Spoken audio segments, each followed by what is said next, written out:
Welcome to gradient. So നമുക്ക് ആദ്യമായിട്ട് SCERTയുടെ പുതിയ സിലബസ് അനുസരിച്ചുള്ള ഒരു മോഡൽ, ഒരു സാമ്പിൾ ചോദ്യ പേപ്പറിൻ്റെ PDF കിട്ടിയിട്ടുണ്ട്.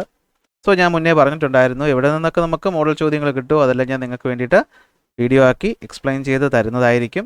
അപ്പോൾ നമ്മൾ ഇന്ന് കിട്ടിയിരിക്കുന്നത് SCERTയുടെ സമ്മേറ്റീവ് അസസ്മെൻറ്റ് ടേം 1 2025-26 SCERT പുറത്തിറക്കിയ ഒരു ചോദ്യ പേപ്പറാണ്. സോ ഈ ചോദ്യ പേപ്പർ എന്ന് പറയുന്നത് ഒരു ക്ലൂ ആണ്, അല്ലെ, ഒരു സിമ്പലാണ്. ആ വലിയ ഒരു എന്ത് തന്നിട്ടുണ്ട്, സിമ്പൽ തന്നിട്ടുണ്ട്. ഈ പറയുന്ന കാര്യം നമുക്ക് നോക്കിക്കഴിഞ്ഞാൽ നമുക്ക് മനസ്സിലാക്കാൻ പറ്റും ചോദ്യങ്ങൾ എങ്ങനെയായിരിക്കും, ഏത് രീതിയിലായിരിക്കും വരാൻ പോകുന്നതെന്ന്. കുറ്റം പറയരുതല്ലോ, അത്യാവശ്യം നല്ല രീതിയിലുള്ള ചോദ്യങ്ങൾ നമുക്കിവിടെ കാണാനായിട്ട് പറ്റും. സിമ്പിൾ ചോദ്യങ്ങളും ഉണ്ട്. സോ നിങ്ങളെല്ലാവരും ആദ്യത്തെ 3 ചാപ്റ്ററും വളരെ നല്ല രീതിയിൽ പഠിച്ചിട്ടുണ്ടാകുമെന്ന് ഞാൻ വിശ്വസിക്കുന്നു. ഇനി അത് പഠിച്ചിട്ടില്ലെങ്കിൽ നന്നായിട്ടൊന്ന് പഠിച്ചിട്ട് ഈ ക്ലാസ് കാണുന്നതായിരിക്കും നല്ലത്. അപ്പോൾ അത്യാവശ്യം കുറച്ച് ലെവൽ ചോദ്യങ്ങളുണ്ട്, ഞാൻ നേരത്തെ പറഞ്ഞല്ലോ.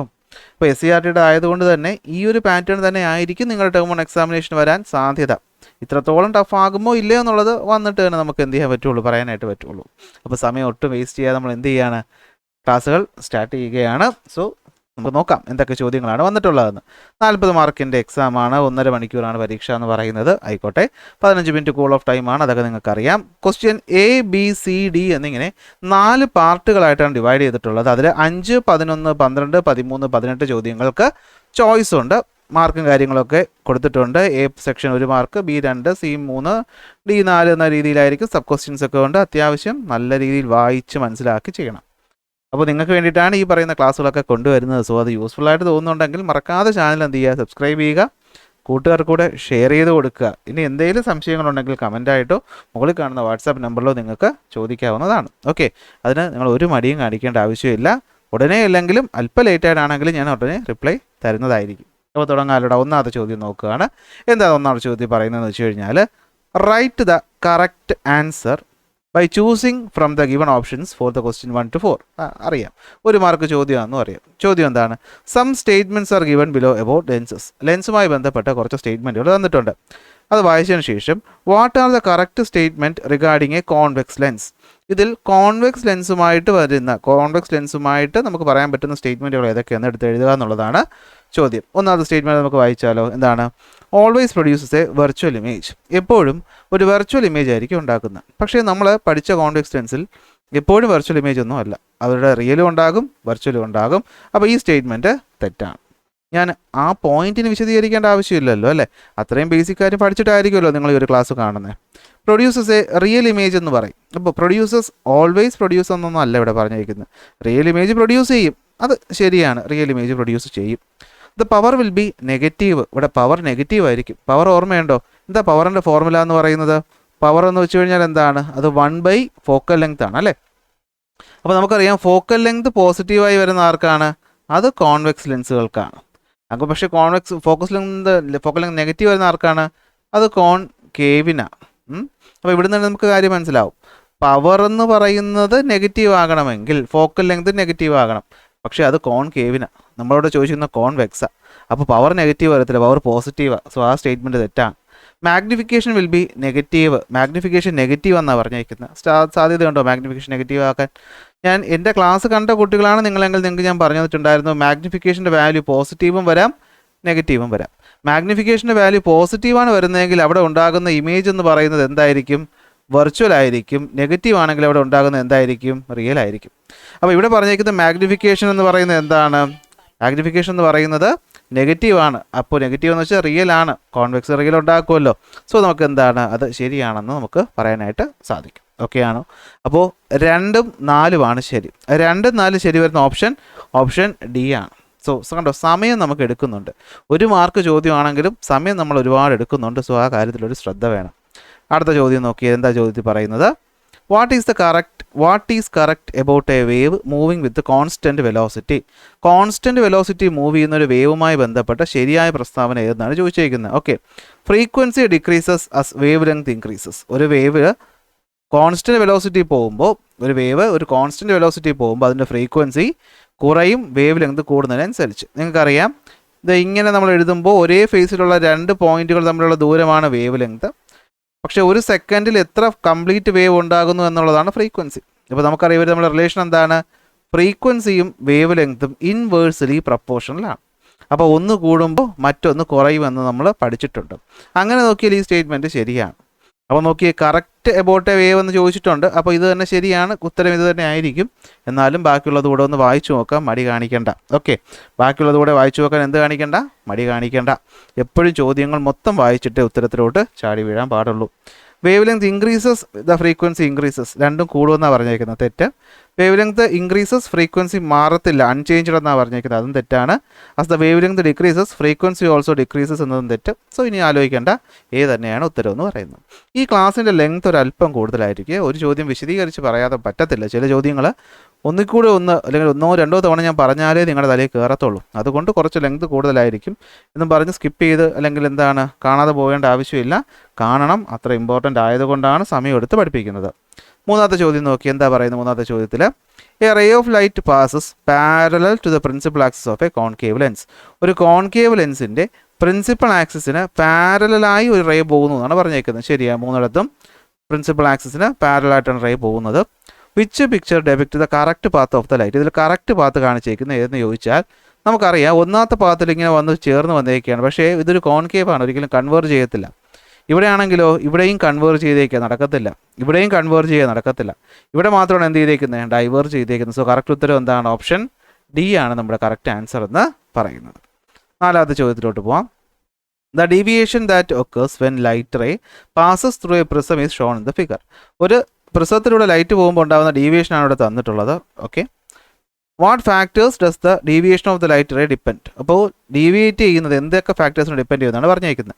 ഒന്നാമത്തെ ചോദ്യം, depend only on the refractive index of the medium. Okay, so എടുത്ത് ചാടി ഉത്തരം എഴുതുന്നൊരു കുട്ടിയെ സംബന്ധിച്ച് അവ എന്ത് ചെയ്യും? ഈ ഒന്ന് ശരിയാണെന്ന് പെട്ടെന്ന് അങ്ങ് വായിക്കുമ്പോൾ മനസ്സിലാവും. പക്ഷേ ഒന്ന് ശരിയല്ല. ഡിപ്പെൻഡ് ഓൺലി എന്നൊരു വാക്ക് കിടപ്പുണ്ട്. എന്ന് വെച്ചാൽ ലൈറ്റ് റേ ബെൻഡ് ചെയ്യുന്നത് റിഫ്രാക്റ്റീവ് ഇൻഡെക്സിനെ മാത്രം ഡിപ്പെൻഡ് ചെയ്യുമെന്നാണ് പറഞ്ഞിരിക്കുന്നത്. നമ്മൾ പഠിച്ചതിനകത്ത് അങ്ങനെയാണോ? റിഫ്രാക്റ്റീവ് ഇൻഡെക്സിനെ മാത്രമാണ് ഡിപ്പെൻഡ് ചെയ്യുന്നത്, മറ്റൊരാളെയും കൂടെ ഡിപ്പെൻഡ് ചെയ്യും. ആരെ? വേവ് ലെങ്ത്തിനെയും കൂടെ ഡിപ്പെൻഡ് ചെയ്യും. ഇവിടെ ഓൺലി എന്ന് പറഞ്ഞതുകൊണ്ട് ഇവിടെ തെറ്റാണ്. ഇവിടെ എന്താണ്? ഓൺലി വേവ് ലെങ്ത് എന്ന് പറഞ്ഞതുകൊണ്ട് ഇതും തെറ്റാണ്. പക്ഷേ മൂന്നെന്താണ്? Does not depend on refractive index of the medium and the wave length. Depend ചെയ്യത്തില്ല എന്നാണ് പറഞ്ഞിരിക്കുന്നത്, അതും തെറ്റാണ്. പക്ഷേ നാലാമത്തെ ഓപ്ഷനിൽ പറയുന്നത് എന്താ? Depend on the refractive index of the medium and the wave length of the medium. അത് ശരിയായിട്ടുള്ള സ്റ്റേറ്റ്മെൻറ്റ്. അപ്പോൾ നാലാമത്തെ സ്റ്റേറ്റ്മെൻറ്റിനെ പറ്റി പറയുന്ന ഓപ്ഷൻ ഡി ആണ്. കറക്റ്റ് ഉത്തരം ഓപ്ഷൻ ഡി ആയിരിക്കും. ഓക്കെ ആണോ? മനസ്സിലാവുന്നുണ്ടോ? കാരണം ലൈറ്റ് റേ ഒരു പ്രിസത്തിലൂടെ ലൈറ്റ് റേ വന്ന് തട്ടിയിട്ട് ബെൻഡ് ചെയ്യുന്നത് എന്തിനെയൊക്കെ ഡിപ്പെൻഡ് ചെയ്യും? ഇവിടുത്തെ റിഫ്രാക്റ്റീവ് ഇൻഡെക്സിനെയും ഡിപ്പെൻഡ് ചെയ്യും, അതുപോലെ തന്നെ അതിൻ്റെ വേവ് ലെങ്ത്തിനെയും ഡിപ്പെൻഡ് ചെയ്യും. അല്ലേ?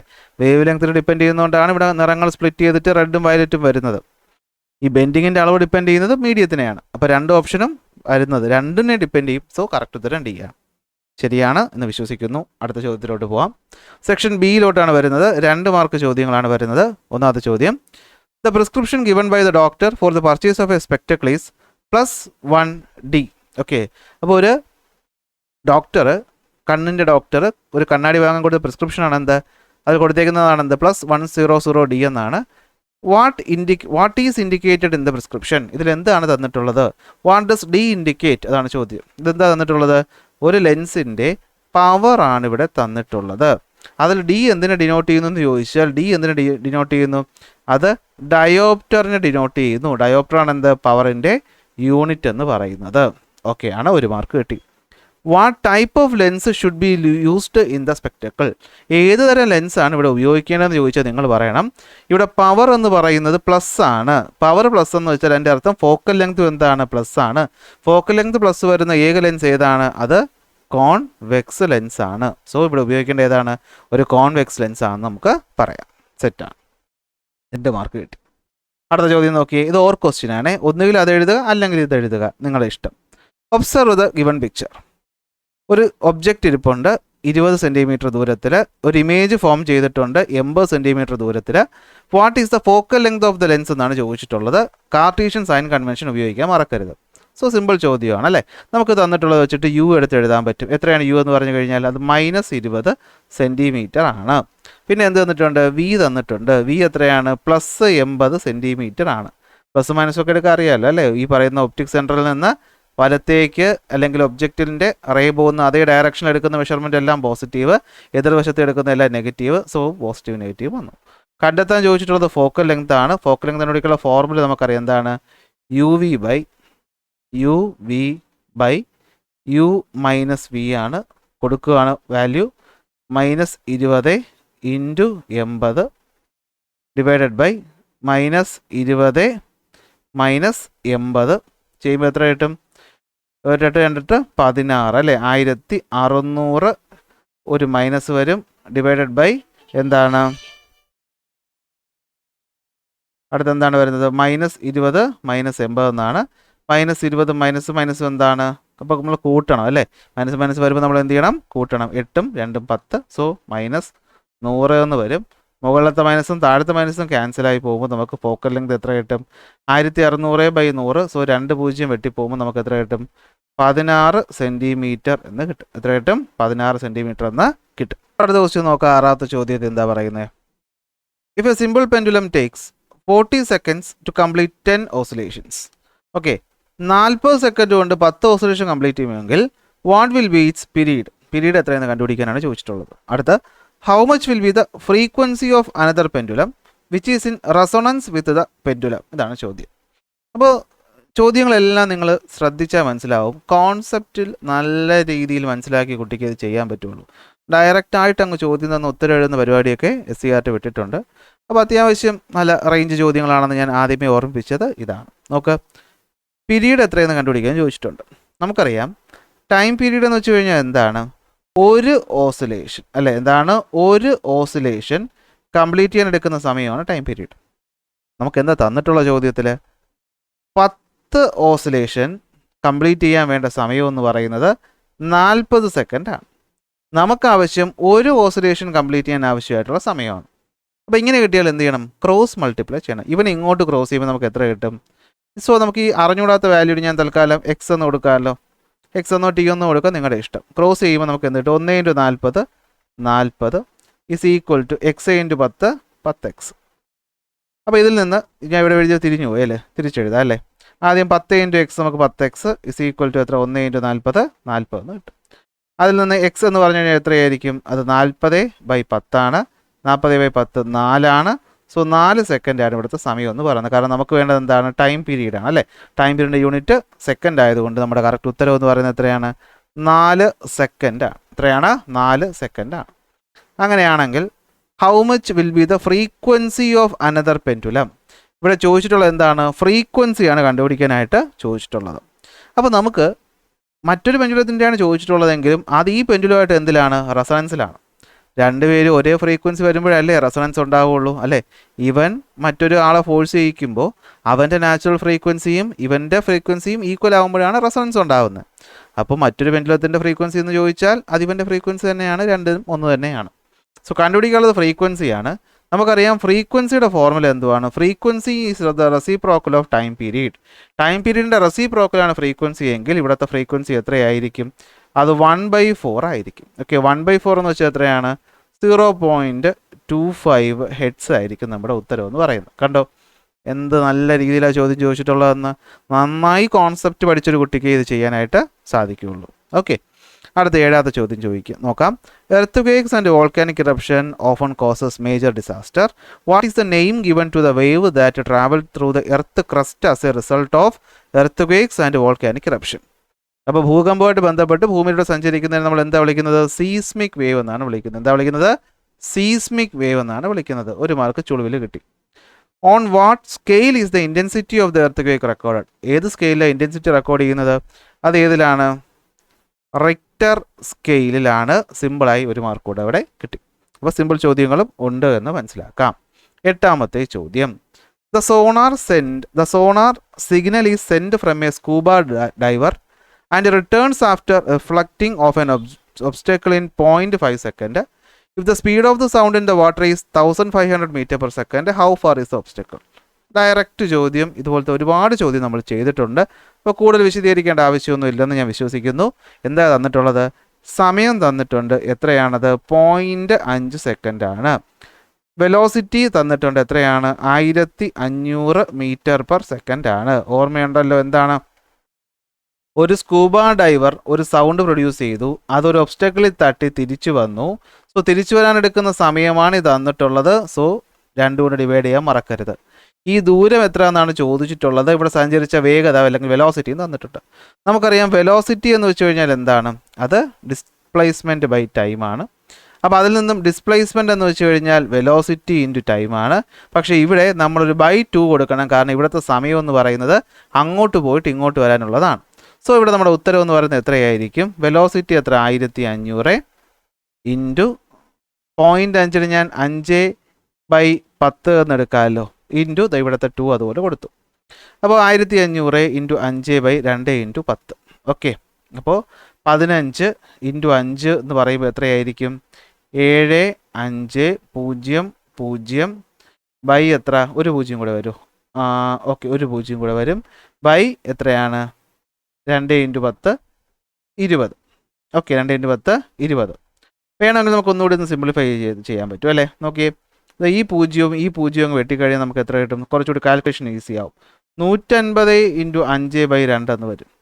അപ്പോൾ 150 ഇൻറ്റു 5 750 750/2 നമുക്ക് എന്ത് ചെയ്യാനുള്ളത്? ചെയ്യാനായിട്ടുള്ളത്. അപ്പോൾ 750 നമ്മൾ എത്ര 2 കൊണ്ട് ഡിവൈഡ് ചെയ്ത് നമുക്ക് 375 എന്ന് കിട്ടും. എത്ര കിട്ടും? 375 എന്ന് കിട്ടും. ഓക്കെ, അപ്പോൾ 375 എന്ത് മീറ്ററാണ് നമ്മുടെ ഉത്തരം എന്ന് പറയുന്നത്. അപ്പോൾ ഉത്തരം എത്രയാണ്? 375 മീറ്ററാണ് കിട്ടുന്നത്. ഓക്കെ, അതാണ് നമ്മുടെ ഉത്തരം എന്ന് പറയുന്നത്. ഓക്കെ ആണല്ലോ? ഓക്കെ ആണ്. ഓക്കെ, കാൽക്കുലേഷൻ മാറിയിട്ടില്ലെന്ന് തോന്നുന്നു. ശരി, 375 മീറ്ററാണ് നമ്മുടെ ഉത്തരം എന്ന് പറയുന്നത്. സെറ്റാണ്. അടുത്ത ചോദ്യം നോക്കുക, 9ാമത്തെ ചോദ്യം നോക്കുക. 9ാമത്തെ ചോദ്യം എന്താ പറഞ്ഞിരിക്കുന്നത്? The figure shows the wave pattern travelling through a slinky എന്ന് വെച്ചാൽ spring with both end pulled together. 2 end pulled ചെയ്ത് വെച്ചിരിക്കുന്ന ഒരു സ്ലിംഗിലൂടെ ഇങ്ങനെ പോകുന്നതാണ് കാണുന്നത്. നമ്മൾ ടെക്സ്റ്റ് ബുക്കിൽ സെയിം എക്സാമ്പിൾ കണ്ടിട്ടുണ്ട്, നമുക്കറിയാം അല്ലേ? ഇത് എന്ത് ടൈപ്പ് വേവ് പാറ്റേൺ ആണ്? അതിൻ്റെ ക്യാരക്ടറിസ്റ്റിക്സ് എന്തൊക്കെയാണ്? ഇതെന്താണ്? ഇത് ലോഞ്ചിറ്റ്യൂഡിനൽ വേവ് ആണ്. ഇതെന്താണ്? ലോഞ്ചിറ്റ്യൂഡിനൽ വേവ് ആണ്. അതെന്താ ക്യാരക്ടർ? ഇത് പോകുന്നത് കംപ്രഷനും റെയർഫ്രാക്ഷനുമായിട്ടാണ്, അല്ലെങ്കിൽ പ്രൊപ്പഗേറ്റ് ചെയ്യുന്ന ഡയറക്ഷനും വേവിൻ്റെ വൈബ്രേറ്റിംഗ് ഡയറക്ഷനും എന്താണ്? പരസ്പരം പാരലൽ ആണ്. പോയിന്റ് എഴുതാൻ പറ്റും. If 6 compression and 6 rarefaction formed in the slingy in 2 seconds, what will be the frequency of the wave in the slingy? നല്ല ചോദ്യം അല്ലേ? ഇവിടെ 6 കംപ്രഷനും 6 റെയർഫ്രാക്ഷനും ഉണ്ടായി. അതിൻ്റെ അർത്ഥം എന്താ? ഒരു കംപ്രഷനും ഒരു റെയർഫ്രാക്ഷനും കൂടെ ചേരുമ്പോൾ ഒരു വേവ്. അപ്പോൾ ഇവിടെ 6 കംപ്രഷനും 6 റെയർഫ്രാക്ഷനും കൂടി ചേരുമ്പോൾ ഇവിടെ എത്ര വേവ് ഉണ്ടായി? 6 വേവ് ഉണ്ടായി. എത്ര വേവ് ഉണ്ടാവുന്നുണ്ട്? 6 വേവ് ഉണ്ടാവുന്നുണ്ട്. അതിനെടുക്കുന്ന സമയം എത്രയാണ്? 2 സെക്കൻഡ്. അപ്പോൾ നോക്ക്, 2 സെക്കൻഡ് സമയം കൊണ്ട് 6 വേവ് ഉണ്ടാവുന്നുണ്ടെങ്കിൽ 1 സെക്കൻഡിൽ എത്ര വേവ് ഉണ്ടാകും? അത് 6/2, that is equal to 3. So frequency ആയതുകൊണ്ട് ഹെഡ്സ്. സോ ഇവിടുത്തെ ഫ്രീക്വൻസി എത്രയാണ്? 3 ഹെഡ്സ് ആണ് ഫ്രീക്വൻസി എന്ന് പറയുന്നത്. എന്താണ് ഫ്രീക്വൻസി എന്ന് പറയുന്നത്? 3 ഹെഡ്സ് ആണ്. എങ്ങനെയാണ് കിട്ടിയെന്നുള്ള സംശയമുണ്ടോ? ആലോചിച്ച് നോക്കടാ. നമുക്ക് 6 കംപ്രഷനും 6 റെയർഫ്രാക്ഷനും ഉണ്ടാവുന്നുണ്ട്. ഒരു കംപ്രഷനും ഒരു റെയർഫ്രാക്ഷനും കൂടെ ചേരുമ്പോൾ ഒരു വേവ് ആണെങ്കിൽ 6 കംപ്രഷനും 6 റെയർഫ്രാക്ഷനും കൂടെ ചേരുമ്പോൾ എത്രയാണ്? 12 എന്നൊന്ന് എഴുതി വെക്കുക. അത് രണ്ടും കൂടി ചേരുമ്പോഴാണ് ഒന്നാവുന്നത്. സോ എത്രയാണ്? 6 വേവ് ആണ് ഇവിടെ ഉണ്ടാവുന്നത്. അപ്പോൾ എന്താ ഫ്രീക്വൻസി എന്ന് വെച്ചാൽ 1 സെക്കൻഡിൽ എത്ര വേവ് ഉണ്ടായി എന്നതാണ് ഫ്രീക്വൻസി. ഇവിടെ എന്ത് തന്നിട്ടുണ്ട്? 2 സെക്കൻഡിൽ 6 വേവ് ഉണ്ടാവുന്നുണ്ടെങ്കിൽ 1 സെക്കൻഡിൽ എത്ര വേവ്? ക്രോസ് മൾട്ടിപ്ലൈ ചെയ്യണം അല്ലേ? 2x is equal to 6. അതിൽ നിന്ന് x is equal to 6/2, that is equal to 3. Frequency ആയതുകൊണ്ട് യൂണിറ്റ് ഹെഡ്സ്. സംശയമൊന്നുമില്ലല്ലോ, 3 ഹെഡ്സ് ആണ് നമ്മുടെ ഉത്തരം. 10ാമത്തെ ചോദ്യം, അതൊരു എളുപ്പമുള്ള ചോദ്യം ആണോ എന്ന് ചോദിച്ചാൽ ആണ്, പക്ഷേ കുറച്ച് തല ഉപയോഗിക്കണം. In the figure P and Q indicate the color at the edge of the spectrum formed when sunlight passes through a prism. അങ്ങനെയാണെങ്കിൽ what colours are seen at the position P and Q? Hi, പിയും Q അല്ലേ? നമുക്കറിയാം എന്താണ്? പിയിലുള്ളത് red ആണ്, ക്യൂയിലുള്ളത് എന്താണ്? Violet ആണ്. എഴുതി വെച്ചു, വീട്ടിൽ വരുന്നു അമ്മ. ഞാൻ കറക്റ്റായിട്ട് പരീക്ഷ എഴുതിയിട്ടുണ്ട്. അടിപൊളിയാണ്, മാർക്ക് വരും, സെറ്റാവും. പരീക്ഷയ്ക്ക് വരുമ്പോൾ ഉത്തരം തെറ്റും. കാരണം പ്രിസം ഇവിടെ എന്ത് ചെയ്തേക്കാണ്? തലകുത്തനെ വെച്ചേക്കാണ് അല്ലേ? നമുക്കറിയാം ഇത് ഇങ്ങനെ നേരെ വെച്ചേക്കുമ്പോഴാണെങ്കിൽ ഇവിടെ ആദ്യം വരുന്നത് റെഡും അതിന് താഴെ വരുന്നത് വയലറ്റും ആണ് നമുക്കറിയാം ഏറ്റവും അവസാനം വരുന്നത്. പക്ഷേ ഇപ്പോൾ എന്തുവാണ്? തലകുത്തനെ വെച്ചേക്കുന്നത്, നേരെ തിരിയും. ഓക്കെ, ഇവിടെ റെഡ്, ഇവിടെയാണ് എന്ത് വരുന്നത്? വയലറ്റ്. അപ്പോൾ പിയിൽ വരുന്ന ഏതാണ്? വയലറ്റ് ആണ്. ക്യൂവിൽ വരുന്നതാണ് ഏത്? റെഡ് എന്ന് പറയുന്നത്. കണ്ടല്ലോ, നല്ല ചോദ്യം അല്ലേ? അടുത്ത്, what is the reason for the colours you found to be arranged at these positions? ഇതെന്തുകൊണ്ടാണ്? Based on the wave length അല്ലേ? കാരണം റിഫ്രാക്ഷൻ്റെ അളവെന്ന് പറയുന്നത് വേവ് ലെങ്ത്തിനെ ഡിപ്പെൻഡ് ചെയ്യും. സോ വേവ് ലെങ്ത് മാറുന്നതിനനുസരിച്ച് എന്ത് മാറും? പൊസിഷൻ അല്ലെങ്കിൽ എത്രത്തോളം ബെൻഡ് ചെയ്യുന്നുള്ളതും മാറും. സോ അതുകൊണ്ടാണ് ഇവിടെ എന്ത് പറ്റുന്നത്? പല പല പൊസിഷനിൽ കാണും. നമുക്ക് ഉത്തരം എങ്ങനെ പറയാം? the bending of light depend on the wavelength of each color. So the red has the longest wavelength, so bend less, and violet has the least wavelength, so it bend more. ഉത്തരം കിട്ടി. 11ാമത്തെ ചോദ്യമാണ് അടുത്ത് വരുന്നത്. 11ാമത്തെ ചോദ്യം, an object is placed between f and 2f of a convex lens. ഒരു convex ലെൻസിൻ്റെ, അപ്പോൾ നമുക്ക് ഒരു കോൺവെക്സ് ലെൻസ് വരയ്ക്കാം. ജസ്റ്റ് ഞാൻ റഫായിട്ട് വരയ്ക്കുകയാണ്, നിങ്ങൾ ഫെയർ ആയിട്ട് വരച്ചോളണം. ഒരു കോൺവെക്സ് ലെൻസ് ആണ്. അതിലിതാ ഇവിടെയും ഞാൻ എഫ് മാർക്ക് ചെയ്താൽ ഇവിടെ ഞാൻ 2f മാർക്ക് ചെയ്യണം. അതിൽ എഫിനും 2fനും ഇടയിലായിട്ട്, എഫിനും 2fനും ഇടയിലായിട്ട് ഞാനൊരു ഒബ്ജക്റ്റ് വെച്ചാൽ എന്താ ചോദിച്ചിട്ടുള്ളത്? Draw the ray diagram of the image formation. Ray diagram വരയ്ക്കണം. നേരെ പോകുന്നു, അത് ഇവിടുത്തെ ഫോക്കസിൽ കൂടെ കടന്നു പോകും. അടുത്ത ഒപ്റ്റിക് സെൻറ്ററിൽ കൂടെ പോകും. ഒരു പടം മാറിപ്പോയി. അടുത്ത എന്ത് ചെയ്യും? ഒപ്റ്റിക് സെൻറ്ററിൽ കൂടെ പോകും. അതെന്ത് ചെയ്യും? ഇവിടെ വന്ന് മീറ്റ് ചെയ്യും അല്ലേ? ഇവിടെ വന്ന് മീറ്റ് ചെയ്യും. 2f കഴിഞ്ഞിട്ട് വന്ന് മീറ്റ് ചെയ്യും അല്ലേ? ഇവിടെ വന്ന് മീറ്റ് ചെയ്യും. 2f കഴിഞ്ഞിട്ട് ബീറ്റ് ചെയ്യും. What are the characteristics of the image? എന്തൊക്കെയായിരിക്കും അത് റിയൽ ആയിരിക്കും, ഇൻവേർട്ടഡ് ആയിരിക്കും, മാഗ്നിഫൈഡ് അല്ലെങ്കിൽ എൻലാർജ്ഡ് ആയിരിക്കും. ഇനി അത് എഴുതാൻ വയ്യെങ്കിൽ വേണ്ട, 11b ഉണ്ട്. 11b പറഞ്ഞേക്കുന്നത്, an object 12 cm high is placed 28 cm from A concave lens of focal length 20 cm. Draw A diagram using suitable scale, measure and write the length of the image. കുറച്ചുകൂടി simple ചോദ്യം തന്നേക്കുക. ഇവിടെ പറഞ്ഞേക്കുന്നത് എന്തുവാണ്? Concave lens ആണ് അല്ലേ? എന്തുവാണ്? Concave lens ആണ്. So ഇതാണ് കോൺകേവ് ലെൻസ് എന്ന് പറയുന്നു. കോൺകേവ് ലെൻസ് ആണ്. അതിലെന്താ പറഞ്ഞേക്കുന്നത്? ഹൈറ്റ് എന്ന് പറയുന്നത് എത്രയാണ്? 12 cm ആണ്. ഓക്കെ, അത് എത്ര ദൂരത്തിലാണ് വെച്ചേക്കുന്നത്? 28 cm ദൂരത്തിലാണ് വെച്ചേക്കുന്നത്. നമുക്കറിയാം, ഒന്ന് പോവും, ഇങ്ങനെ നേരെ പോവും. അടുത്തത് ഇങ്ങനെ പോകുമ്പോൾ ഇവിടെയായിട്ട് നമുക്കൊരു ഇമേജ് കിട്ടും. നിങ്ങൾ കറക്റ്റ് അളവിൽ വരച്ചാൽ കറക്റ്റ് ഇമേജ് തന്നെ കിട്ടും. ലെങ്ത് ഓഫ് ദ ഇമേജ് കണ്ടുപിടിക്കാനാണ് ചോദിച്ചിട്ടുള്ളത്. ലെങ്ത് നിങ്ങൾ എന്ത് ചെയ്യണം? കണ്ടുപിടിച്ച് നോക്കണം. ഇനി കണ്ടുപിടിക്കാൻ വയ്യ, നമ്മൾ കാൽക്കുലേറ്റ് ഒക്കെ ചെയ്ത് നോക്കണം. ഞാൻ കാൽക്കുലേറ്റ് ചെയ്തിട്ടില്ല. വരച്ച് നോക്കിയിട്ട് എത്ര കിട്ടുമെന്ന് നിങ്ങൾ തന്നെ പറ. വരച്ച് നോക്കിയിട്ട് എത്ര കിട്ടുമെന്ന് നിങ്ങൾ തന്നെ പറഞ്ഞേ. എനിക്കറിയില്ല, ഞാൻ വരച്ച് നോക്കിയില്ല. നിങ്ങൾ വരച്ച് നോക്കണം. നോക്കിയിട്ട് എത്ര കിട്ടുന്നുണ്ടെന്ന് പറയണം. എന്തായാലും ഈ പറയുന്ന 12 cm high, an object 12 cm high is placed 28 cm. അപ്പോൾ നോക്കടാ, നമുക്കേ ഇത് ബുക്കിൽ വരയ്ക്കാൻ പറ്റുമോ? 12 cm നീളമുള്ള ഒരു ഒബ്ജക്റ്റ് വരച്ച് ആൻസർ ഷീറ്റ് തികയോ? ഇല്ല അല്ലേ? അപ്പോൾ നമ്മൾ എന്ത് ചെയ്യണം? സ്കെയിൽ ചെയ്യണേ. സ്കെയിൽ ചെയ്യണമെന്ന് വെച്ചാൽ നമുക്ക് ഇതിന് നേർ പകുതിയാക്കണം. അതായത് 12ൻ്റെ പകുതി. അപ്പോൾ നിങ്ങൾക്ക് എന്ത് ചെയ്യണം? 6 cm ഉയരമുള്ളൊരു ലൈൻ വേണമെങ്കിൽ വരയ്ക്കാൻ പറ്റൂ. അപ്പോൾ 28ൻ്റെ പകുതി എടുക്കണം. അല്ലെങ്കിൽ നമുക്ക് എന്ത് ചെയ്യണം? ഇവിടെ സ്കെയിൽ ചെയ്യാനുള്ള പരിപാടി വേറൊന്നുമില്ല. അപ്പോൾ നോക്ക്, ഇവിടെ 12 cm ആയിരിക്കും. അപ്പോൾ 12ന് ഞാൻ എന്ത് ചെയ്തു? 3 കൊണ്ട് ഡിവൈഡ് ചെയ്തു എന്നിരിക്കട്ടെ. 3 കൊണ്ട് ഡിവൈഡ് ചെയ്ത് എത്ര കിട്ടും? 1 3 3 2 3 6 3 3 9 4 പ്രാവശ്യം 12. അപ്പോൾ 4 cm കിട്ടും. അതുപോലെ നമ്മൾ 28ന് എന്ത് ചെയ്യണം? 3 കൊണ്ട് ഡിവൈഡ് ചെയ്യാൻ പറ്റുമോ? 28നെ ഒന്ന് ആലോചിച്ച് നോക്കിയേ, പറ്റുമോ? 15 18 28 30 പറ്റത്തില്ല. അപ്പോൾ 3 പറ്റത്തില്ല. ഞാൻ എന്ത് ചെയ്യാം? 12/4 ചെയ്യാം. 3 cm കിട്ടും. 28 എന്ത് ചെയ്യാം? 4 ചെയ്യാം. എത്ര കിട്ടും? 28/4 5 പ്രാവശ്യം 20 6 7 പ്രാവശ്യം 7 cm. അപ്പോൾ നമ്മൾ വരയ്ക്കുമ്പോൾ ഫിഗറിൽ എങ്ങനെയാണ് വരയ്ക്കേണ്ടത്? നമ്മൾ ലെൻസ് വരച്ചിട്ട് അവിടുന്ന് 7 cm മാറ്റിയിട്ട് 3 cm ഉയരമുള്ള ഒരു ഒബ്ജക്റ്റ് വരച്ചിട്ട് വേണം നമ്മുടെ റേ ഡയഗ്രം കംപ്ലീറ്റ് ചെയ്യാൻ. അപ്പോൾ ഇവിടെ കിട്ടുന്ന ഇമേജിൻ്റെ ഉത്തരം നിങ്ങൾ എടുത്തിട്ട് ആ ഇമേജ് ഡിസ്റ്റൻസ് ഉണ്ടല്ലോ, ഹൈറ്റ് ഓഫ് ദ ഇമേജിനെ എടുത്തിട്ട് അതിനെ എന്ത് ചെയ്യണം? 4 കൊണ്ട് മൾട്ടിപ്ലൈ ചെയ്യുമ്പോഴാണ് നിങ്ങൾക്കിവിടെ എന്ത് കിട്ടുന്നത്? ആൻസർ കിട്ടുന്നത്. മനസ്സിലായോ? 12 cm വരയ്ക്കാൻ പറ്റില്ല. അതുകൊണ്ട് ഇവിടെ ഒരു വാക്ക് പറഞ്ഞേക്കുന്നത്, use A suitable scale. Scale എന്ന് വെച്ചാൽ ഒന്നുമില്ല, നമ്മളതിനെ ചുരുക്കണം. ഒറ്റ കാര്യം ആലോചിച്ചാൽ മതി. നമ്മൾ ഒരു സംഖ്യയെ ഏതുകൊണ്ട് ഡിവൈഡ് ചെയ്യുന്നു, ആ സംഖ്യ കൊണ്ട് തന്നെ എല്ലാ നമ്പറിനെയും ഡിവൈഡ് ചെയ്യണം. അടുത്ത് കിട്ടുന്ന ഉത്തരത്തിനെയും ആ ഡിവൈഡ് ചെയ്ത സംഖ്യ കൊണ്ട് മൾട്ടിപ്ലൈ ചെയ്യാൻ മറക്കരുത് അല്ലേ? ഇവിടെ കിട്ടുന്ന ഉത്തരത്തിന് 4 കൊണ്ട് മൾട്ടിപ്ലൈ ചെയ്യണം. കാരണം ഇവിടെ നമ്മൾ 4 കൊണ്ടാണ് ഡിവൈഡ് ചെയ്തേക്കുന്നത്. അപ്പോൾ ആ പറയുന്ന വാല്യൂ കറക്റ്റ് ഉത്തരമാകണമെങ്കിൽ 4 കൊണ്ട് മൾട്ടിപ്ലൈ ചെയ്തിട്ട് ഉത്തരം എഴുതണം. എത്ര കിട്ടുമെന്ന് നിങ്ങളൊന്ന് ചെയ്തിട്ട് പറ. വരയ്ക്കാനുള്ളത് അറിയാമല്ലോ എന്തായാലും.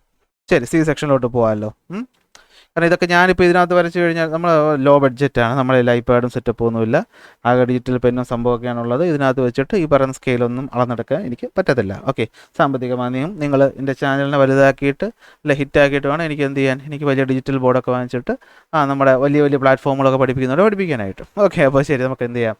അടുത്ത സെക്ഷനിലോട്ട് പോകാം. സെക്ഷൻ സി 12 തൊട്ട് 17 വരെ 3 മാർക്ക് ചോദ്യങ്ങളാണുള്ളത്. അപ്പോൾ നമുക്ക് നോക്കാം എന്താണ് ഇവിടെ പറഞ്ഞിരിക്കുന്നതെന്ന് വെച്ച് കഴിഞ്ഞാൽ. നോക്കി, observe the figure. In the figure L indicate the lens. ഇതൊരു ലെൻസാണെന്നാണ് പറഞ്ഞിരിക്കുന്നത്. ആയിക്കോട്ടെ. Which type of lens is indicated in the figure? Justify your answer. ഇവിടെ ഏത് ലെൻസാണ് കാണിച്ചിട്ടുള്ളത്? ഇവിടെ ലൈറ്റിനെ ഇത് എന്ത് ചെയ്തേക്കാണ്? കൊണ്ടുവന്ന് ചേർത്തേക്കാണ്. അപ്പോൾ കൺവേർജിങ് ആണ്. അപ്പോൾ ഏത് ലെൻസ് എന്ന് ചോദിച്ചാൽ സംശയമൊന്നുമില്ല, കൺവേർജിങ് ലെൻസ് ഏതാണ്? അത് കോൺവെക്സ് ലെൻസ് ആണ്. ബിക്കോസ് ഇറ്റ് ഈസ് എന്താണ്, it is converging the light. അത് ലൈറ്റിനെ എന്ത് ചെയ്യാണ്, കൺവേർജ് ചെയ്യുകയാണ്. What is the position of the image formed if N object is placed beyond 2f of the lens indicated in the figure. ഈ ഫിഗറിൽ ഞാൻ ഒരു ഒബ്ജക്റ്റിനെ കൊണ്ടുവന്നിട്ട് ബിയോണ്ട് 2f വയ്ക്കുകയാണെങ്കിൽ, ഇമേജ് എവിടെ കിട്ടും? ബിയോണ്ട് 2f ഇമേജ് വെച്ച് കഴിഞ്ഞാൽ നമുക്കറിയാം എവിടെ കിട്ടും, ബിറ്റ്വീൻ f ആൻഡ് 2f അല്ലെ, ബിറ്റ്വീൻ f ആൻഡ് 2f ആയിരിക്കും നമുക്ക് ഇമേജ് കിട്ടുന്നത്. വരച്ച് പഠിച്ച കാര്യമാണ്. Between f and 2f on the other side എന്നും കൂടെ എഴുതിക്കോ. ഓൺ ദ അതർ സൈഡ് എന്ന് എഴുതി കഴിഞ്ഞാൽ ഉത്തരം കംപ്ലീറ്റ് ആയി. If an image is formed right any 2 characteristics. എന്തൊക്കെയായിരിക്കും? അത് റിയൽ ആയിരിക്കും, അത് ഇൻവേർട്ടഡ് ആയിരിക്കും, അതെന്തായിരിക്കും, ഡിമിനിഷ്ഡും ആയിരിക്കും. സെറ്റാണ്, സിമ്പിൾ ചോദ്യം.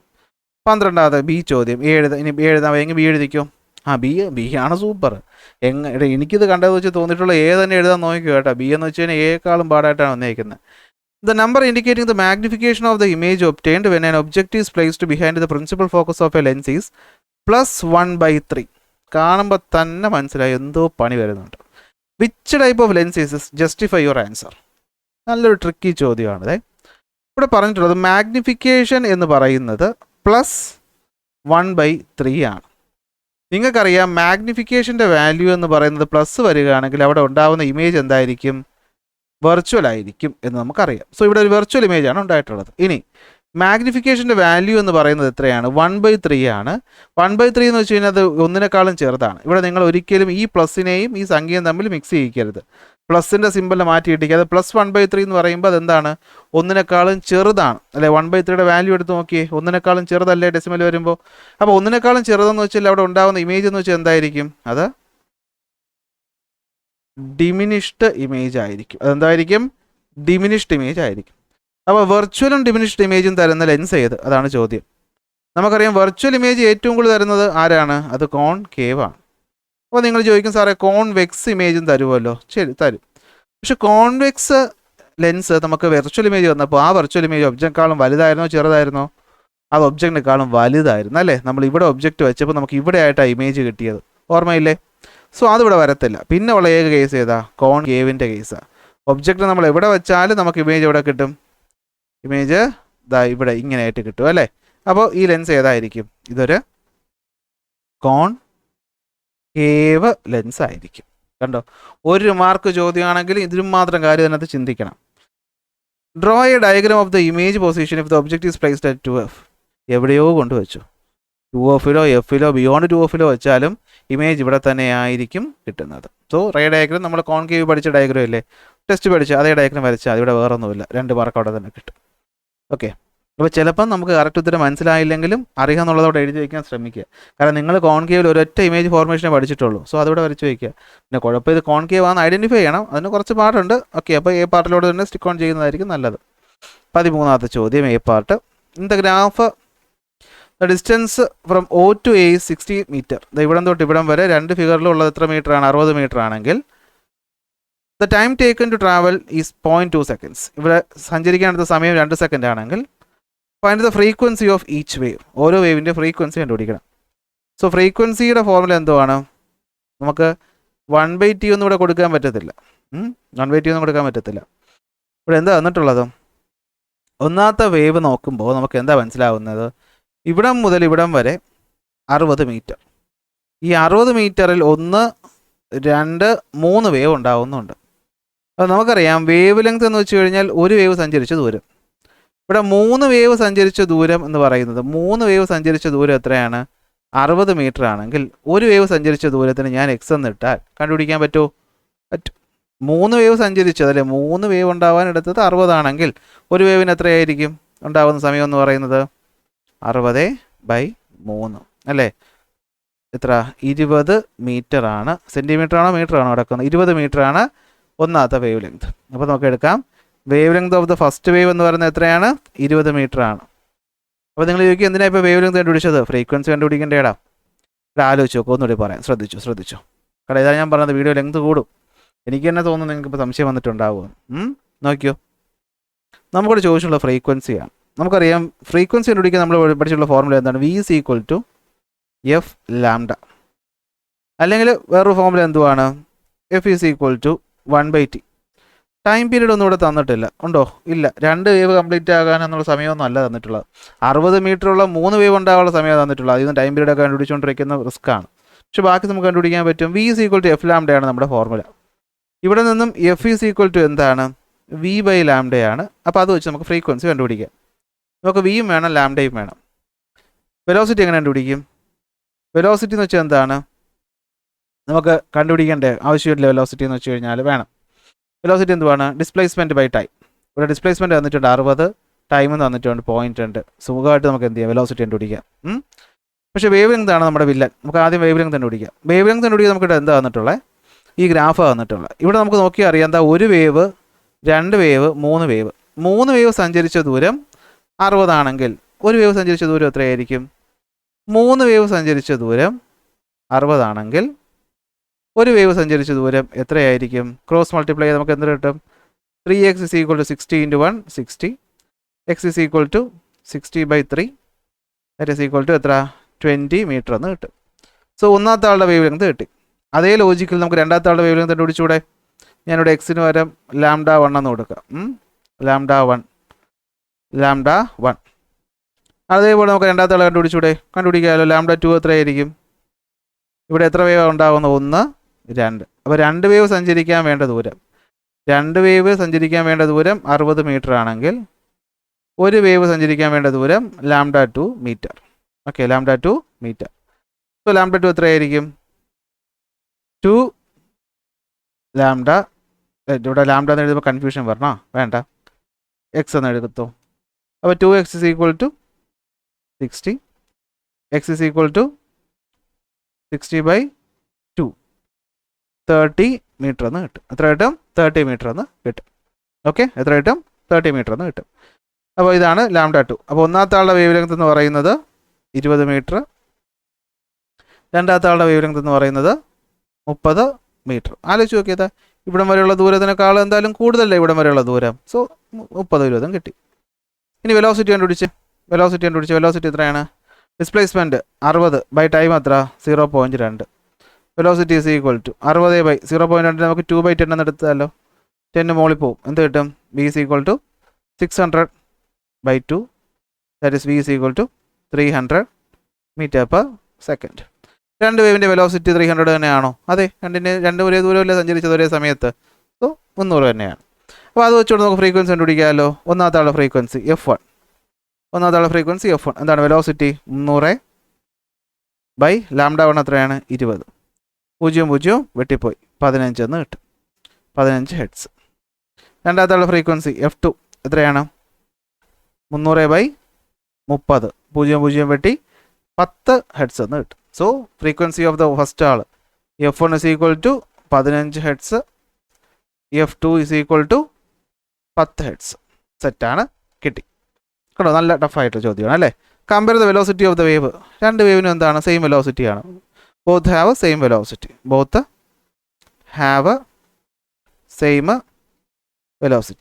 സെറ്റാണ്. ആണോ? മനസ്സിലായല്ലോ. നമുക്ക് ഫോർമുലയിൽ നിന്ന് വേണം നമ്മൾ കണ്ടുപിടിച്ച് പോകാൻ.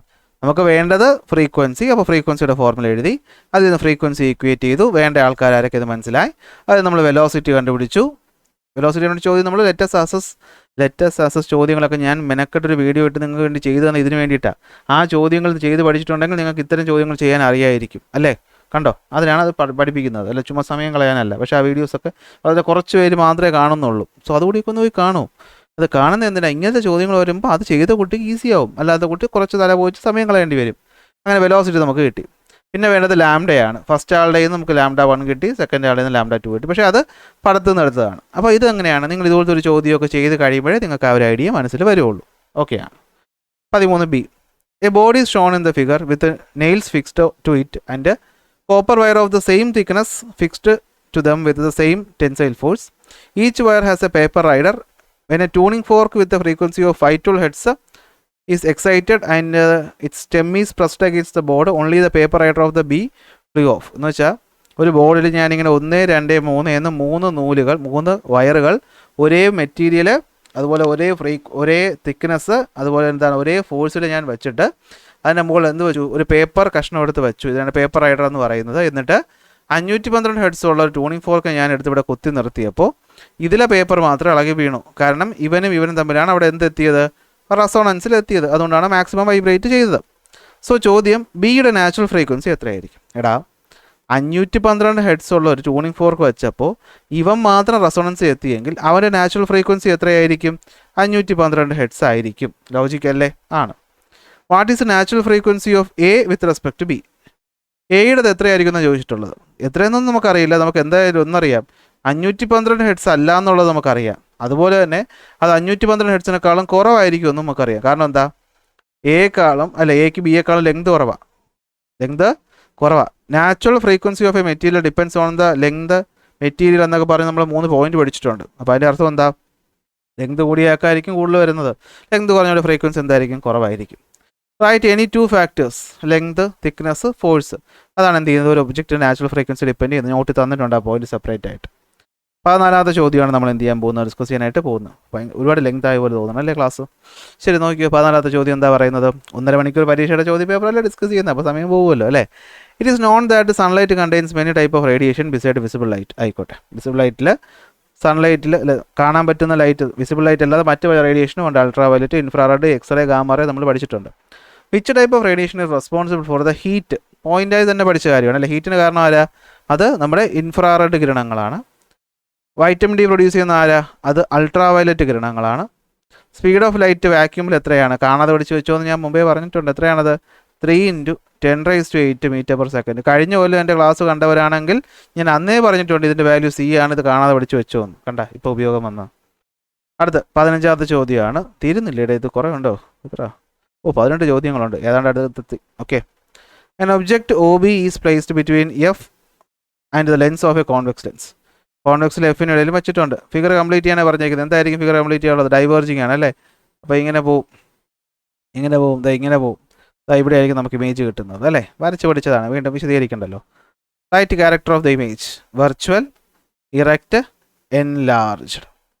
ഇതൊക്കെ വരച്ച് പഠിപ്പിച്ചത്, കൂടുതൽ വിശദീകരിച്ച സമയം കളയത്തില്ല.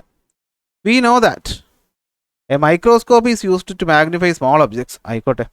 If you are making a microscope, what are the features of the focal length of the convex lens used in the eyepiece and the objective? നമുക്കറിയാം അല്ലേ, നമ്മുടെ കണ്ണിന് ഒരു ഒബ്ജക്റ്റിന് അടുത്ത് വയ്ക്കുന്നതാണ് ഐ പീസ്. ഇവിടെ വയ്ക്കുന്നതാണ് എന്ത്? നമ്മുടെ കണ്ണിനടുത്ത് വയ്ക്കുന്നതാണ് ഐ പീസ്, ഒബ്ജക്റ്റിൻ്റെ അടുത്ത് വയ്ക്കുന്നതാണ് ഒബ്ജക്റ്റീവ് അല്ലേ? ഒബ്ജക്റ്റിൻ്റെ അടുത്തിരിക്കുന്ന ലെൻസിന് ഒബ്ജക്റ്റീവ് വന്ന് നമ്മുടെ കണ്ണിനടുത്ത് വയ്ക്കുന്നത് ഐ പീസ്. അപ്പോൾ ഒരു മൈക്രോസ്കോപ്പാണ് തന്നിട്ടുള്ളത്. ഇതാണ് അതിൻ്റെ ഫിഗർ. ബേസിക് ഫിഗർ കാണാതെ പഠിച്ച് വെച്ചോളണം. അങ്ങനെയാണെങ്കിൽ ചോദിച്ചിട്ടുള്ളത് എന്താണ്? ഇവൻ്റെ ഈ പറയുന്ന ഒബ്ജക്റ്റീവിൻ്റെയും ഐ പീസിൻ്റെയും ഫോക്കൽ ലെങ്ത്തിൻ്റെ വ്യത്യാസം എന്താണ്? ചോദ്യം തന്നെ വായിച്ചാൽ പിടികിട്ടും. Focal length of the eyepiece and the objective are equal. ഇതിൻ്റെ രണ്ടിൻ്റെ ഫോക്കൽ ലെങ്ത് ഈക്വൽ ആണോ? അല്ലല്ല. ഒരു വാക്ക് അതിൽ പറയുന്നുണ്ട് എൻ്റെ ഫിഗറിൽ. The focal length of the eyepiece and the objective are very small and the focal length of the objective is greater than that of the eyepiece. അടുത്ത്, the focal length of the eyepiece is greater than the focal length of the objective. ഇതല്ലേ ശരി അല്ലേ? I പീസിൻ്റെ focal length അല്ലേ ഇത്രയെങ്കിലും വരും, എങ്കിലല്ലേ ഇവിടുന്ന് magnify ചെയ്യുന്ന ഇമേജ് നമുക്ക് ഇവിടെ വരത്തുള്ളൂ. അങ്ങനെയാണെങ്കിലല്ലേ ഇവിടെ നമുക്ക് എൻലാർജ് ചെയ്തൊരു ഇമേജ് ഇവിടെ കിട്ടത്തുള്ളൂ അല്ലേ? അത് കറക്റ്റാണ്. എന്താണ് ഐ പീസിൻ്റെ എന്താണ് ഫോക്കൽ ലെങ്ത് കൂടുതലാണ് എന്തിനേക്കാളും? ഒബ്ജക്റ്റീവിനേക്കാളും. സോ ഇതാണ് നമ്മുടെ ഉത്തരം. കാരണം നമ്മുടെ ആ ഫിഗറിൽ പറയുന്നുണ്ട്, നമ്മുടെ പഠിച്ച സ്ഥലത്ത് പറയുന്നുണ്ട് അല്ലേ, എപ്പോഴും ഐ പീസിൻ്റെ ഫോക്കൽ ലെങ്ത് കൂടുതലായിരിക്കണം എങ്കിലേ ഒബ്ജക്റ്റീവിൽ നിന്നുണ്ടാകുന്ന image between F and O എന്ന് പറയുന്ന പൊസിഷൻ അത് വരുള്ളൂ എന്ന് പറഞ്ഞിട്ടുണ്ടായിരുന്നു. അപ്പോൾ ഇതായിരിക്കും correct. Explain how a large image of a small object is formed at a microscope. എന്ത് പറ്റും? എങ്ങനെയാണ് ഇമേജ് ഉണ്ടാകുന്നതെന്നാണ്. The objective of the lens focuses and forms an image and this image is formed between O and F of the eyepiece. So a virtual and magnified image is formed അല്ലേ? അതാണ് കാര്യം. നമ്മുടെ objective lens ഒരു image form ചെയ്യും, clear image form ചെയ്യും. ആ image എന്ന് പറയുന്നത് ഐ പീസ് ലെൻസിൻ്റെ ഫോക്കസിനും ഒപ്റ്റിക് സെൻറ്ററിന് ഇടയിലായിരിക്കും. അപ്പോൾ എന്ത് പറ്റും? ഇവിടുന്ന് ലൈറ്റ് റേസ് പോയിട്ട് ഒരു വെർച്വൽ ഇമേജ് ഉണ്ടാവും. ആ വെർച്വൽ ഇമേജ് ആയിരിക്കും നമുക്ക് കാണുന്നത്. അതാണ് പോയിന്റ്. ഞാൻ ഈ പോയിന്റ് ഇംഗ്ലീഷിൽ എഴുതി എന്ത് ചെയ്തേക്കാം? നമ്മുടെ നോട്ടിൽ ആൻസർ കീയിൽ ഇട്ടേക്കാം. ഓക്കെ. 17ാമത്തെ ചോദ്യം നോക്കടാ. The focal length of a lens is 10 centimetre. ഒരു ലെൻസിൻ്റെ ഫോക്കൽ ലെങ്ത് എന്ന് പറയുന്നത് 10 സെൻറ്റിമീറ്റർ ആണ്. The object is located 50 centimetre from the lens. Calculate how far the image should be located to obtain a clear image. അപ്പോൾ ഓക്കെയാണ്, നമുക്ക് ചെയ്യാം. ഇത് ചെയ്യാം, നോക്കണം ഇവിടെ എന്ത് ലെൻസിനെ പറ്റിയിട്ടാണ് പറഞ്ഞേക്കണേ. കോൺകേവ് ആണോ കോൺവെക്സ് ആണോ വല്ല ഐഡിയ ഉണ്ടോ? ഏത് ലെൻസായത്? Focal length of a lens is 10 centimetre. ആയിക്കോട്ടെ, ഇത് ഏത് ലെൻസാ? എങ്ങനെ കണ്ടുപിടിക്കും? അതിനാണ് ഇത് തന്നിട്ടുള്ളത്. കണ്ടോ, സ്ക്രീൻ വയ്ക്കണമെങ്കിൽ അത് റിയൽ ഇമേജ് ആയിരിക്കണം. റിയൽ ഇമേജ് ഉണ്ടാക്കുന്ന ലെൻസ് ഏതാ? കോൺവെക്സ്. കണ്ടോ, അപ്പോൾ അതാണ് സംഭവം. അപ്പോൾ ഒരു റഫായിട്ടൊരു ഫിഗർ വരച്ചു. ഒരു കോൺവെക്സ് ലെൻസ് ഉണ്ട്. ആ കോൺവെക്സ് ലെൻസിൻ്റെ ഇവിടെ ഞാനൊരു ഒബ്ജക്റ്റ് വെച്ചേക്കുകയാണ്. ഒബ്ജക്റ്റ് എത്ര ദൂരത്തിലാണ് വെച്ചേക്കുന്നത്? 15 സെൻറ്റിമീറ്റർ ദൂരത്തിലാണ് വെച്ചേക്കുന്നത്. അതിൻ്റെ ഫോക്കസ് ഇരിക്കുന്ന ഫോക്കൽ ലെങ്ത് എന്ന് പറയുന്നത് എത്രയാണ്? 10 സെൻറ്റിമീറ്റർ ആണ്. അങ്ങനെയാണെങ്കിൽ എവിടെയാണ് ഇമേജ് ഉണ്ടാകുന്നതെന്നാണ് ചോദിച്ചിട്ടുള്ളത് അല്ലേ. സ്ക്രീൻ എവിടെ വയ്ക്കണം? സ്ക്രീൻ ഇവിടെ വയ്ക്കണം, അവിടെ ഇമേജ് കിട്ടുമെന്നാണ് പറഞ്ഞിരിക്കുന്നത്. അപ്പോൾ സ്ക്രീൻ നമുക്ക് എവിടെ വയ്ക്കാം? സ്ക്രീൻ നമുക്ക് വയ്ക്കാനായിട്ട് എന്ത് നോക്കാം? ഇതാ നോക്കിയേ, തന്നിട്ടുള്ള എടുത്ത് എഴുതാം. യു തന്നിട്ടുണ്ട് -15, എഫ് തന്നിട്ടുണ്ട് +10. സംശയമൊന്നുമില്ലല്ലോ. കണ്ടുപിടിക്കാനുള്ളത് വി ആണ്. എങ്ങനെ കണ്ടുപിടിക്കും? 1/f = 1/v - 1/u. അതിൽ നിന്ന് നമുക്ക് സബ്സ്റ്റിറ്റ്യൂട്ട് ചെയ്യുമ്പോൾ നമുക്ക് എന്ത് കിട്ടും? 1/10 = 1/v - 1/-15. ഇത്രയും ടൈം ഇപ്പുറത്ത് വരണം അല്ലേ. അപ്പോൾ എന്ത് വരും? 1/10 + 1/-15 = 1/v. ഇങ്ങോട്ട് മാറ്റി എഴുതട്ടെ. ബാക്കി 1/v നമുക്ക് ആദ്യം എടുത്ത് എഴുതാം. അപ്പോൾ എന്ത് കിട്ടും? 1/10 + 1/-15. ക്രോസ് മൾട്ടിപ്ലൈ ചെയ്യാം. -15 + 10 10 × 15 150, മൈനസും കൊടുക്കണം. എന്ത് കിട്ടും? -15 + 10 -5 എന്ന് കിട്ടും അല്ലേ. ബൈ എത്ര? -150 എന്ന് കിട്ടും. അത് 1/v അല്ലേ? അതെ. അങ്ങനെയാണെങ്കിൽ v എന്തായിരിക്കും? -150/5 -5. മൈനസ് വെട്ടിപ്പോയി. 5 15 3 തവണ പോയി. v എത്ര കിട്ടും? 30 എന്ന് കിട്ടും. v എത്ര കിട്ടും? 30 സെൻറ്റിമീറ്റർ എന്ന് കിട്ടും. സോ നമുക്ക് v എന്ന് പറയുന്നത് എത്ര കിട്ടണം? 30 സെൻറ്റിമീറ്റർ കിട്ടണം. നിങ്ങൾക്ക് 30 സെൻറ്റിമീറ്റർ കിട്ടുന്നുണ്ടോ എന്ന് നോക്കിയേ. 30 സെൻറ്റിമീറ്റർ എന്ന് കിട്ടും. ഓക്കെ, അപ്പോൾ ബി പോസിറ്റീവാണ്. അപ്പോൾ റൈറ്റ് സൈഡിലാണ്. അപ്പോൾ ഇവിടുന്ന് 30 സെൻറ്റിമീറ്റർ മാറി ഞാനൊരു സ്ക്രീൻ വെച്ചാൽ എനിക്ക് എന്ത് കിട്ടും? ഇവിടെ ഇമേജ് കിട്ടും. ഇവിടെ ആയിട്ട് ഇമേജ് കിട്ടും. ശരി, അടുത്ത് ഇത് height of the object is 1.2 centimetre. ഇവിടെ ഒബ്ജക്റ്റിൻ്റെ ഹൈറ്റ് 1.2 ആണെങ്കിൽ ഇമേജിൻ്റെ ഹൈറ്റ് കണ്ടുപിടിക്കാനാണ് ചോദിച്ചിട്ടുള്ളത്. അപ്പോൾ എങ്ങനെ കണ്ടുപിടിക്കും? നമ്മൾ ഈ ടൈപ്പ് ചോദ്യവും ലെറ്റസ് അസസ് ഭാഗത്ത് ചെയ്തിട്ടുണ്ട്. ഞാൻ അന്നേ പറഞ്ഞു ലെറ്റസ് അസസ് ചെയ്ത് പഠിക്കടാ എന്ന്. ആര് പഠിക്കേക്കാം അല്ലേ. മാഗ്നിഫിക്കേഷൻ = ഫോർമുല എന്താണ്? v/u = height of the image by height of the object. അപ്പോൾ എന്ത് കിട്ടും? v എത്ര? 30/u എത്ര? -15 = height of the image by height of the object എത്ര? 1.2. അപ്പോൾ 30/-15 -2 എന്ന് കിട്ടും അല്ലേ. ഇതിനെ ഇങ്ങോട്ട് ക്രോസ് മൾട്ടിപ്ലൈ ചെയ്യണം. ഇൻറ്റു 1.2 എന്ന് പറയുന്നതാണ് എന്ത്? ഹൈറ്റ് ഓഫ് ദ ഇമേജ് എന്ന് പറയുന്നത്. അപ്പോൾ 2 × 1.2 നമ്മൾ ചെയ്യണം. 2 × 1.2 ചെയ്യുന്ന നമുക്ക് എത്ര കിട്ടും? 2.4 എന്ന് കിട്ടും. അപ്പോൾ 2.4 സെൻറ്റിമീറ്റർ ആണ് എന്ത്? ഹൈറ്റ് ഓഫ് ദ ഇമേജ് എന്ന് പറയുന്നത്. ഹൈറ്റ് ഓഫ് ദ ഇമേജ് എത്ര? 2.4. എങ്ങനെ? ഇതിന് ഞാൻ ചെയ്തപ്പോഴാണ് എനിക്ക് എത്ര കിട്ടിയത്? -2 കിട്ടിയത്. എന്നിട്ട് ഞാൻ ഇവനെ ഇങ്ങോട്ട് ക്രോസ് മൾട്ടിപ്ലൈ ചെയ്തു. അപ്പോൾ ഇൻറ്റു 1.2 കിട്ടി. എനിക്ക് 2.4 എന്ന് കിട്ടി ഉത്തരം. അപ്പോൾ ഉത്തരം എത്ര? 2.4 സെൻറ്റിമീറ്റർ ആണ് ഹൈറ്റ് ഓഫ് ദ ഇമേജ് എന്ന് പറയുന്നത്. കണ്ടോ, സെയിം ടൈപ്പ് ചോദ്യം നമ്മൾ ചെയ്തിട്ടുണ്ട് അവിടെ. എനിക്ക് എവിടെയാണെന്ന് ഓർമ്മയില്ല. ഇനി പ്രീവിയസ് ചെയ്തപ്പോഴാണോ എന്ന് അറിഞ്ഞില്ല. എന്തായാലും നിങ്ങൾക്ക് വേണ്ടിയിട്ട് ഞാൻ ആ സാധനങ്ങളൊക്കെ ചെയ്ത് ഗ്രൂപ്പിൽ ഇട്ടിട്ടുണ്ട്, അല്ലെങ്കിൽ ചാനൽ ഇട്ടിട്ടുണ്ട്. കാണാതിരുന്നാൽ അത് നിങ്ങളുടെ കുറ്റം. ലാസ്റ്റ് ഭാഗം ഡിയിൽ എന്താ ചോദിച്ചിട്ടുള്ളത്? there is a table with a natural frequency of 312 Hz and another table with the same surface area made up of the same material in a classroom. Okay, how many times per second will the table vibrate if you tap the table with a frequency of 320 Hz? ഞാൻ 320 Hz ഉള്ളൊരു അല്ല അങ്ങനെ ചോദിച്ചു. How many times per second will the table vibrate if you tap the table? 320 Hz ഫ്രീക്വൻസിയിൽ ഞാൻ ആ ടേബിളിനെ vibrate ചെയ്യിപ്പിച്ചാൽ അത് എത്ര തവണ വൈബ്രേറ്റ് ചെയ്യുമെന്ന്? ഒരു സെക്കൻഡിൽ എത്ര തവണ വൈബ്രേറ്റ് ചെയ്യും എന്നുള്ളതാണല്ലോ ഫ്രീക്വൻസി. അപ്പോൾ 320 ഫ്രീക്വൻസി വൈബ്രേറ്റ് ചെയ്താൽ എത്ര തവണ വൈബ്രേറ്റ് ചെയ്യും? 320 സമയം 320 ടൈംസ് എന്ത് ചെയ്യും? വൈബ്രേറ്റ് ചെയ്യും. Name the type of vibration produced in the table if the stem of N excited tuning fork of frequency 2 56 hertz is pressed on it. അപ്പോൾ 320 ഹെർട്സാണ് നാച്ചുറൽ ഫ്രീക്വൻസി എന്ന് പറയുന്നുണ്ട്. അപ്പോൾ 320 നാച്ചുറൽ ഫ്രീക്വൻസി ഉള്ളൊരു ടേബിളിലോട്ട് ഞാൻ 256 ഹെർട്സ് ഫ്രീക്വൻസി ഉള്ള tuning fork വെച്ച് vibrate ചെയ്താൽ ഇത് ഈ പ്രോസസ്സിനെ വിളിക്കുന്ന പേരെന്താ?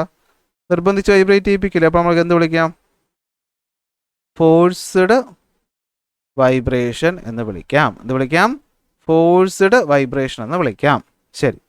when the same tuning fork is pressed on the second table, ഏത് ഈ 256 ഉള്ള ഫോർക്കിനെ തന്നെ ഞാൻ രണ്ടാമത്തെ ടേബിളിലേക്ക് പ്രസ് ചെയ്തപ്പോൾ എന്ത് പറ്റി? the sound from the table is heard loud. അപ്പോൾ എന്താണ്? ഇവിടുന്ന് നല്ല സൗണ്ട് കേട്ടു എന്നാണ് പറയുന്നത്. അങ്ങനെയാണെങ്കിൽ ഇതിൻ്റെ നാച്ചുറൽ ഫ്രീക്വൻസി എത്രയായിരിക്കും? ഇവിടെ എവിടെയെങ്കിലും നിങ്ങൾ പറയുന്ന ടെക്സ്റ്റിനകത്ത് ഈ ഹേർഡ് ലൗഡ്ലി ഉയർന്ന സൗണ്ടിൽ കേട്ടു എന്ന് വെച്ചാൽ അതിൻ്റെ അർത്ഥം എന്താ? അവിടെ റെസൊണൻസ് ഉണ്ടായി എന്നാണ്.